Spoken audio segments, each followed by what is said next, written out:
শরীয়তের দৃষ্টিতে নারীদের কণ্ঠে কোরআন তেলাওয়াত ও ইসলামের সঙ্গীত শোনার শ্রাবণ কি? পুরুষের জন্য গায়ের মাহরাম নারীর কণ্ঠে ইসলামের সঙ্গীত শোনা বৈধ নয়। পুরুষের জন্য গায়ের মাহরাম নারীর কথা প্রয়োজন শ্রবণ করা বৈধ হলেও এক্ষেত্রে শরীয়তের নির্দেশনা হলো নারীরা কোমলতা পরিহার করে কথা বলে। নরম সুরে আকর্ষণীয় ভঙ্গিতে কথা বলা থেকে পবিত্র কোরআন সুস্পষ্টভাবে নিষেধ করা হয়েছে। সূরা আহজাব আয়াত ৩২।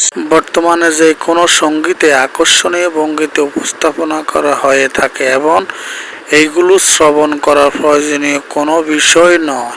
তাই গায়ের মাহরাম নারীদের কণ্ঠে এ ধরনের সঙ্গীত শোনা থেকে বিরত থাকতে হবে।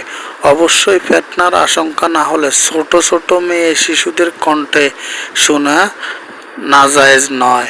ফিতনার আশঙ্কা হলে প্রাপ্তবয়স্ক বা অপ্রাপ্তবয়স্ক হওয়ার কাছাকাছি এমন গায়ের মাহরাম মেয়ের কণ্ঠে কোরআন শোনাও বৈধ হবে না, তবে মাহরাম তা শ্রবণ করতে পারবে। ফকিহগণ পুরুষদের কানে কোরআন তেলাওয়াতের আওয়াজ পৌঁছতে পারে এজন্য নামাজের মধ্যে আস্তে আস্তে তেলাওয়াত করার নির্দেশনা দিয়েছেন।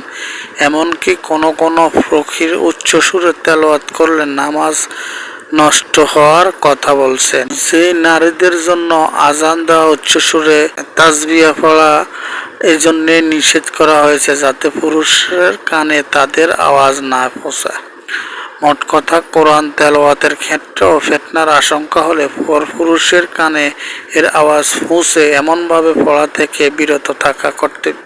প্রকাশ থাকে যে প্রাপ্তবয়স্ক মেয়ে বা নারীদের কণ্ঠে ধারণকৃত অডিও ভিডিও ইন্টারনেটে ছেড়ে দেওয়ার যে রেওয়াজ এখন চালু হয়েছে তা কোনো ক্রমেই বৈধ নয়।